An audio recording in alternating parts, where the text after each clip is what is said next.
श्री राम जय जय राम। श्री राम जय जय राम। श्री राम जय जय राम। श्री राम जय जय राम। श्री राम जय जय राम। सच्चिदानंद भगवान की जय। सत्य सनातन धर्म की जय। सतगुरुदेव भगवान की जय।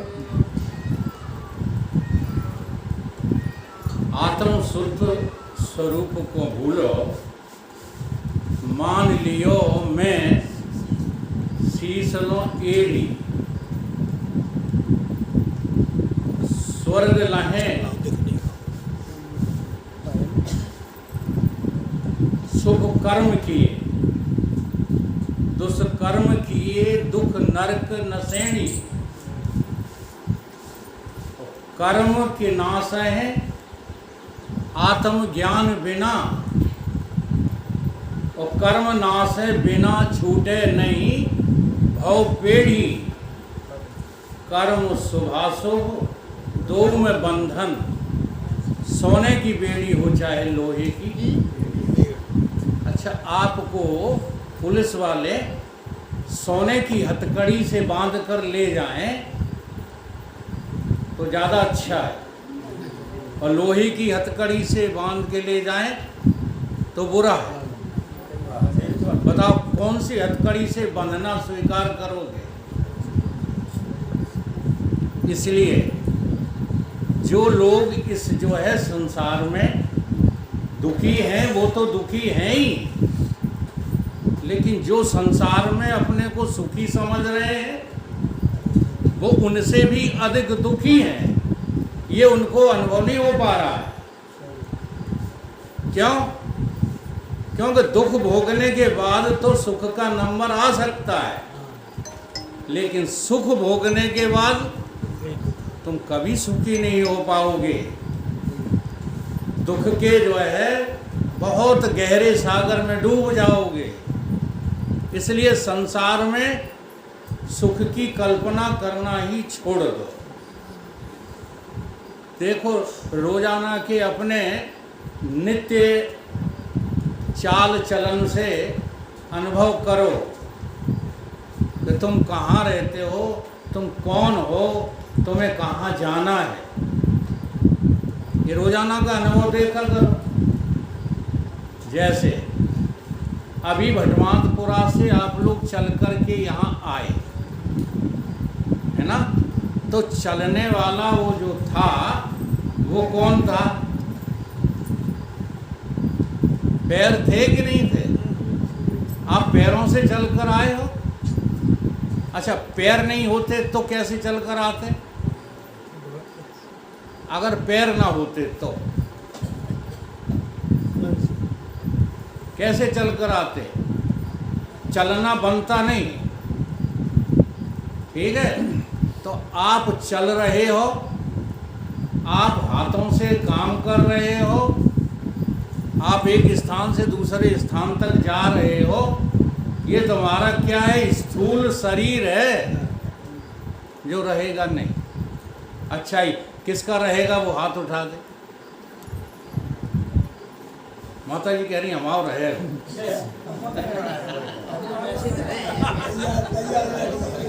किसी का नहीं रहने वाला। पक्का करो इसको।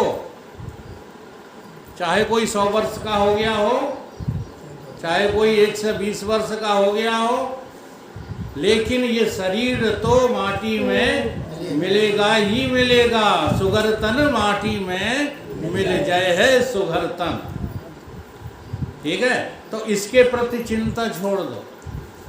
अब चिंता तुम्हें उसकी करना है जो इसको छोड़ करके चल देता है, जो इसको मुर्दा छोड़ करके और इसमें से निकल जाता है। वो तुम नहीं हो, कोई और है क्या? बोलो। अच्छा, कभी निकल कर के इस तन से जाओगे, ये अनुभव तो सुना सुनाया है। देखा दिखाया है, दूसरों को देख देख करके प्रत्यक्ष प्रमाणित है। अपना अभी अभी अनुभव करो कि तुम अपने इस शरीर को रोजाना छोड़ करके हाँ सपने में जाते हो कि नहीं? बोलो जी हाँ। अभी आप कहाँ हो? जगने में, जागृत में हो कि नहीं? अगर तुम जागृत में नहीं होते तो हमें नहीं देख पाते, जागृत में नहीं होते तो हमारा प्रवचन नहीं सुन पाते। चलो सपने में चले जाओ और हमारा प्रवचन सुन लो, ये दोनों काम एक साथ हो जाएंगे? नहीं होंगे। तो आप जागृत में रहते हो, फिर स्वप्न में चले जाते हो, और थोड़ी देर बाद तुम गहरी नींद में चले जाते हो। जरा ध्यान देना, ये 3 स्थानों पर तुम्हारा आना जाना जीव कहलाता है, उसका नाम जीव है। जीव की 3 अवस्थाएं हैं। इसकी जो अवस्थाएं हैं स्थूल शरीर की, वो तो बचपन, जवानी और बुढ़ापा थे। अब उनकी चिंता छोड़ो, अब तो तुम उसकी चिंता करो जो इसको छोड़कर निकलने वाला है। हे प्रभु, हे गुरुदेव, इसका क्या हाल होगा निकलने के बाद? तो देखो 3 स्थानों पर ये प्रतिदिन रोजाना आता और जाता है। इसका अनुभव करते रहो, अभी जागृत में, फिर स्वप्न में, फिर नींद में, और फिर नींद से लौट आएगा। अब समस्या क्या है? ये परम सुखी कब होगा? जब ये 3 स्थानों को छोड़कर किसी चौथे स्थान पर पहुंच जाएगा, और उस चौथे स्थान का नाम है आत्मा ब्रह्म। उस चौथे स्थान का नाम है, देखो एक उससे समझाएं तुम्हें, जादू से, दृष्टांत से। हमने पहले तैयार कर रखा। ये क्या है? आपको क्या दिख रहा है? कपड़ा है कि नहीं? अब इस कपड़े में 3 गांठें लगी हुई हैं, एक गांठ, दूसरी गांठ और तीसरी गांठ। ठीक है? यही कपड़ा जगने में गांठ है। जगने में क्या है? गांठ। यही कपड़ा सपने में गांठ है, और यही कपड़ा नींद में गांठ है। ये 3 गांठें हमको चौथा कपड़ा देखने नहीं दे रही।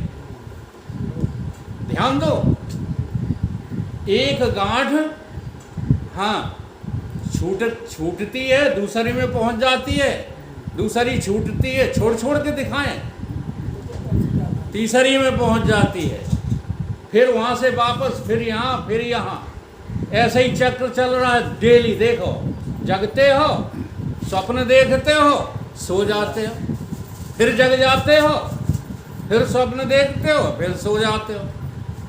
लेकिन चौथी जगह जहां तुम्हें जाना है उसकी चिंता नहीं है चिंता। और कितनी दूर है देख लो, बिल्कुल दूर नहीं है। अब उसका जादू दिखाते, वो है कहाँ, है कहाँ वो? तो देखो, ये गांठ है कि कपड़ा है? ध्यान दो, ये गांठ है कि कपड़ा है? फिर गांठ क्या है? अरे तुम ना बोलो यार, जिन माताओं को समझने दो, तुम्हें तो अभी कुछ पता ही नहीं चल रहा है। हाँ जी, बहुत बड़े यानी माताएं फिर भी तुमसे ठीक है, बुरा नहीं मानना। तुम्हें नेक स्वार्थ आ जाता है, तुरंत सत्संग छोड़ देते हो। धन्यवाद तो इन माताओं को है। जी हाँ, माता जी को उसमें चलकर आते देख करके, बूढ़ी माता जी को मैं वहाँ पैर धो रहा था, आंसू चल रहे थे मेरे। धन्य है इन माताओं को। तुम तो अपने मतलब के लिए, हेलो विनोद नहीं है आज, हेलो आज हमें काम पड़ गया, वेदांत याद करना कोई मायने नहीं रखता है। इस चीज को समझ लो। यही जो है कपड़ा पहली गांठ में है कि नहीं है। अब दूसरी बात पूछेंगे, गांठ में कपड़ा ही कपड़ा है कि गांठ कुछ है? बोलो माताओ, गांठ है। और फिर गांठ पे हाथ रखो, अंगुली रखो गांठ पे, कपड़े पे मत रखना। रख सकते हो? तो फिर कपड़ा है कि गांठ है? जबरदस्ती कर रही हो, गांठ है। लगी है। अब आ गई लाइन पर, और वही रोज चौपाइयाँ सुनती हो, जड़ चेतन है गांठ लग गई, और यद्यप झूठी झूठी है। अब मूड चाहिए तो हिला। अगर हम जो है इसको तुम कपड़ा पे हाथ न रख करके गांठ पे हाथ रख दो तो ज़्यादा तो है नहीं, हमारी जेब में 100 रुपया भी हाल दें। ले, कपड़े पे हाथ नहीं रखना है। आंखें नहीं फूटे, नहीं, वो आपकी समझ में नहीं आ रही है। जब भी हाथ रखोगे कपड़े पर रखोगे, कपड़ा तो है। कपड़े के अलावा और कुछ है नहीं। गांठ तो झूठी है और एक भ्रम से लगी हुई दिख रही है। अभी आधे 1 सेकंड लगेगा, कपड़े गांठ के पते नहीं लगेंगे। जमराज आएंगे और इस गांठ को खा जाएंगे, लेकिन कपड़ा फिर भी रहेगा। ऐसे ही दूसरी गांठ भी कपड़ा ही है, कपड़े के अलावा और कुछ है। तीसरी गांठ भी कपड़ा ही है, कपड़ा के अलावा और कुछ नहीं है। और एक चीज़ और समझो, जहाँ गांठ नहीं है वहाँ भी है कपड़ा कि नहीं है? बीच में है कपड़ा कि नहीं है? हर गांठ के बीच में कपड़ा ही कपड़ा है। क्या सिद्ध हुआ? कपड़ा ही कपड़ा है। इसी प्रकार से न तुम सोते हो, न तुम जगते हो, न तुम चलते हो, न तुम फिरते हो, न तुम आते हो, न तुम जाते हो, न तुम जन्मते हो, न तुम मरते हो। ये सब धोखा चल रहा है, क्योंकि अभी तुम कपड़े को नहीं जान पा रहे। पूरे के पूरे तुम क्या हो? आत्मा ही हो। आत्मा के सिवाय और कुछ नहीं हो। इससे बड़ा श्रेष्ठ ज्ञान और कोई संसार में दूसरा नहीं है। इससे श्रेष्ठ क्यों है कि ये कितना भी समझाओ पर ये ज्ञान हमको होता ही नहीं, हो ही नहीं पाता है। इसलिए ये ज्ञान इतना श्रेष्ठ है। तो इस ज्ञान को पाने के लिए हमेशा हम सतगुरु की शरण में बने रहें, सत्संग करते रहें। ऐसा ही एक व्याख्यान श्रुतियों में आया। देखो, अब इसके हम जमराज बन गए। कौन के? गांठ के। एक गांठ मार डाली हमने, लेकिन कपड़ा नहीं मार पाए। मरा कपड़ा, गांठ तो मर गई। ठीक है, ऐसे ही तुम्हारा शरीर तो मर जाएगा, ये वाला तुम नहीं मरोगे। दूसरी गांठ मरी, देखो हमने मार डाली, कपड़ा फिर भी नहीं मरा। तीसरी गांठ गुरुदेव मारेंगे। ये 2 गांठें तो अपने आप रोजाना मरती हैं, जन्मती हैं, लेकिन तीसरी गांठ जो है वो मर नहीं पा रही। और उसी के न मरने के कारण से, यानी कि जमराज भी उसको नहीं मार पा रहे।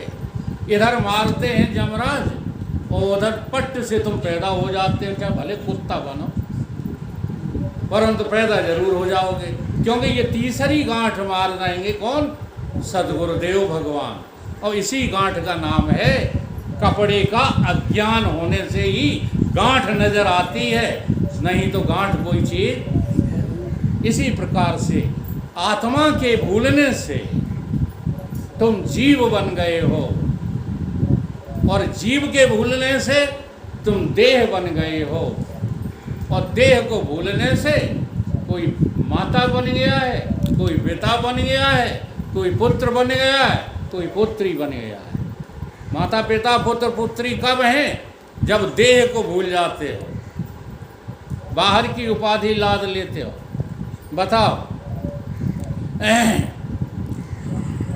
हम ठाकुर हैं, बंद करो, ये क्या है? हम ठाकुर हैं भारत, तुम ब्राह्मण, बोलो। हम भदौरिया हैं, तुम कुशवा हो। ये लग रहा है कि हो? ध्यान दो। अब तुम दिखाओ अपना, तुम ब्राह्मण तो दिखाओ, पंडित तो दिखाओ, तो हम अपना ठाकुरत तो दिखाएं, भदूरियत तो दिखाएं और कुशवत तो दिखाएं। दिखाओ कहाँ लटका है कहीं? बोलो। लेकिन इनको हटाकर देखो तो तुम भी मानव हो, हम भी मानव हैं कि नहीं है? ये है ज्ञान। ऐसे ज्ञान प्राप्त करो। ऐसे ही इस मानवता को हटाओ। जब तुम इस मनुष्यता को हटाओगे, पशुता को हटाओगे, तब तुम भी जीव निकलोगे और वो भी जीव निकलेगा। एक जीव के अलावा और कुछ नहीं। और ये जीव जब तक है तब तक हमें ईश्वर की जरूरत पड़ेगी। इसलिए दामोदर जी ने जो है कहा था कि मूर्ति में भी भगवान है। तभी तक है जब तक तुम जीव हो। तुम जीवपना हटा करके देखो, मूर्ति तो चली क्या, तुम्हें ईश्वर नाम की चीज कहीं मिलेगी? अभी कुछ पता नहीं, अनुभव नहीं, वैसे ही बोलते रहते हैं।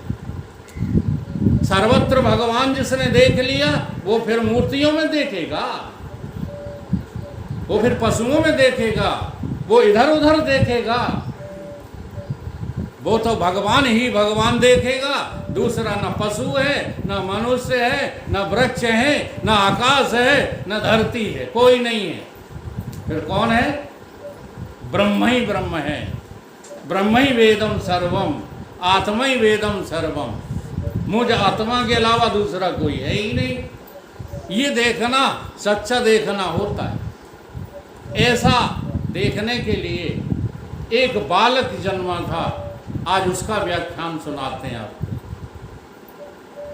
बहुत पुरानी बात है, कई युगांतर बीत गए इस बात को। गौतम वंश में एक ऋषि हुए थे, आरुण ऋषि के पुत्र उद्दालक, और उनके पुत्र का नाम था नचिकेता।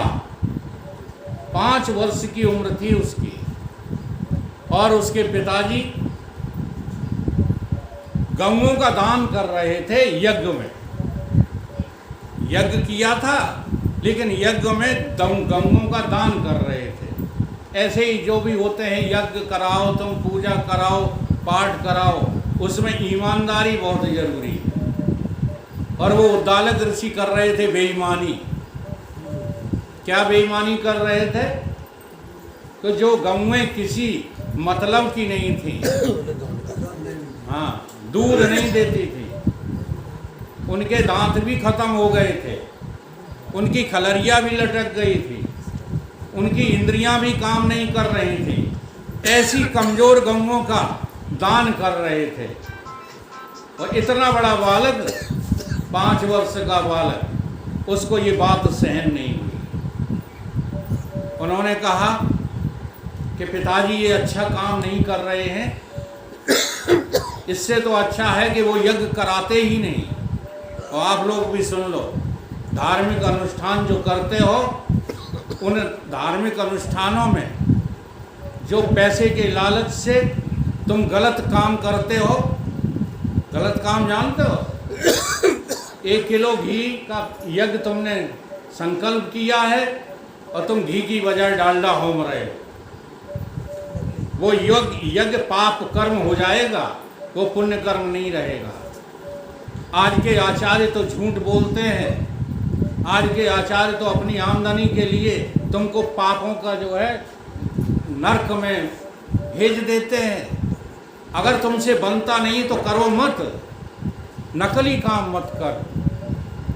ऐसे ही हर जगह जो है ध्यान रखा करो। बहुत अच्छा लगता है हमें जब लोग अच्छा भोजन कराते हैं। हाँ, हम तो इस बात को लेकर के हमारे भोला सिंह की बहुत प्रशंसा करते हैं, और फिर भी भोला सिंह जी जो है आज उदास होकर शिकायत करने लगे। हमारी प्रशंसा की तरफ इनका ध्यान नहीं गया, दो कौड़ी के दिमाग रखने वाले किसी आलोचक की तरफ ध्यान चला। देखो तो जब भी किसी को भोजन कराओ, कितने प्रेम से हमारी माता जी ने हमको भोजन उस दिन कराया था। ये शास्त्रों में बातें ऐसी नहीं लिखी हैं। जी हाँ, हम बड़ों के यहाँ नहीं जाते भोजन करने। प्रेम के भूखे होते हैं संत, प्रेम के भूखे होते हैं सत्संगी। इन्हें भोजन थोड़े ही जो है बुलाता है, इनको जो है सत्संग बुलाता है। यहाँ संत की प्रेरणा से हम आते हैं, भोजन करने आते हैं। भोजन क्या मायने रखता है यार। इसलिए इन बातों पर हमेशा जो ध्यान रखो, असली नकली की पहचान में रहो। तो वो ऋषि नकली काम कर रहे थे, नकली गाँव में दान कर रहे थे। एक छोटे से बालक को सहन नहीं हुआ, तो उसने सोचा कि पिताजी को आज्ञा देने का तो हमें कोई अधिकार है नहीं, हम ऐसी बात कहें जिससे पिताजी के दिमाग में कुछ चोट लगे। तो उसने जा कर के कहा कि पिताजी, आप गाँव में तो दान कर रहे हैं, लेकिन मेरा दान किसको करोगे?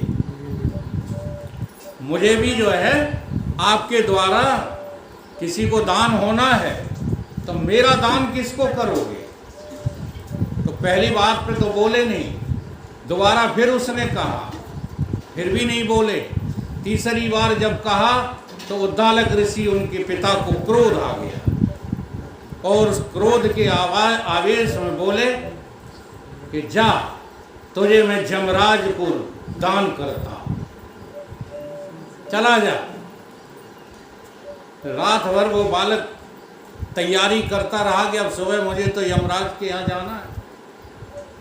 सुबह पिताजी को माताजी को प्रणाम किया और कहा कि आशीर्वाद दो, हम धर्मराज के यहाँ जा कर के और अपना काम बना करके लौट कर फिर आ जाएं। जी हाँ, ये गप्पे नहीं है, मैंने देखा है धर्मराज को। अब जितनी बात कह दें तो आपको गप लगेगी, लगेगी कि नहीं लगेगी?